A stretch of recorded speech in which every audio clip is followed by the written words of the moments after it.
From Stettin in the Baltic to Trieste in the Adriatic, an iron curtain has descended across the continent.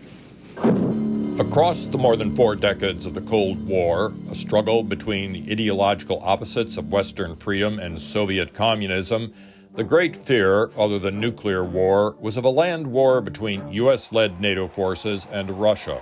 All free men, wherever they may live, are citizens of Berlin. And therefore, as a free man, I take pride in the words, Ich bin ein Berliner. The West, led by Ronald Reagan and other leaders, won the Cold War, and no one seethed more at the Soviet Union's collapse than Vladimir Putin, then serving as a KGB agent in East Germany. Doверяй, no проверяй. Trust but verify. Но значение этого... На каждой встрече вы это повторяете. You repeat that at every meeting. Last February, Mr. Putin restarted his Cold War against the Western victors with a tank invasion. Had he swiftly taken control of Ukraine, as he expected, Mr. Putin would have then established Russia's military presence on Ukraine's western borders. From there, he would have commenced political, economic, and military pressure against the many countries on NATO's eastern flank, including Poland, where today monuments to the Soviet army are torn down in violation of Russian law, as workers stress their condemnation of Russia's invasion of Ukraine. Similar pressure would be applied to the Baltic states, as well as to Sweden and Finland, whose quick decision to join NATO demonstrates that these countries immediately understood the broader implications of the Putin invasion. Russia's unprovoked invasion of Ukraine is not only illegal and indefensible, it also undermines the European security order that Sweden builds its security on. Back at home, the midterms will be succeeded quickly by politicians positioning themselves for the 2024 presidential election. And continuing our support for Ukraine inevitably is going to become an issue. There seems to be a bit of a brush fire among some conservatives that enough is enough. Does that worry you?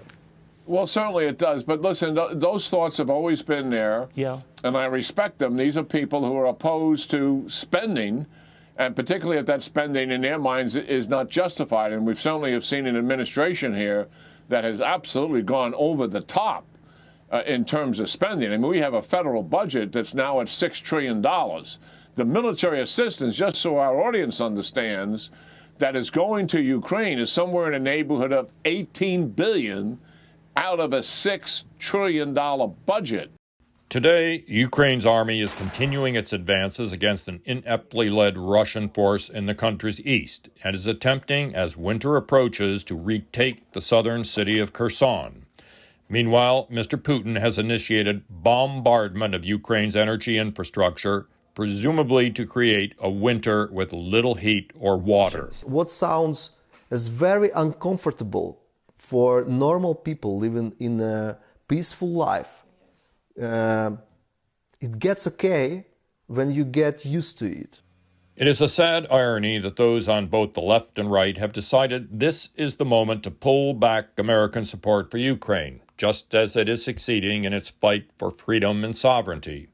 That includes the House Progressive Caucus, which quickly retracted a letter sent to President Biden urging him to start direct negotiations with Mr. Putin to end the war. The fact that Jayapal sent this out 2 weeks before the midterm elections, blindsiding her members, has caused a lot of backlash. And as one veteran Democrat told me this morning, one House Democrat said, quote, people are furious. As bad from the political right was the Citizens for Sanity ad run during the World Series, blaming Mr. Biden's domestic failures on his financial support for Ukraine. But instead of helping us, Joe Biden has sent $66 billion to Ukraine. Russia, China, and Iran are now in an alliance whose explicit goal is to replace the United States and its liberal values. Ukraine is their central, active battlefield.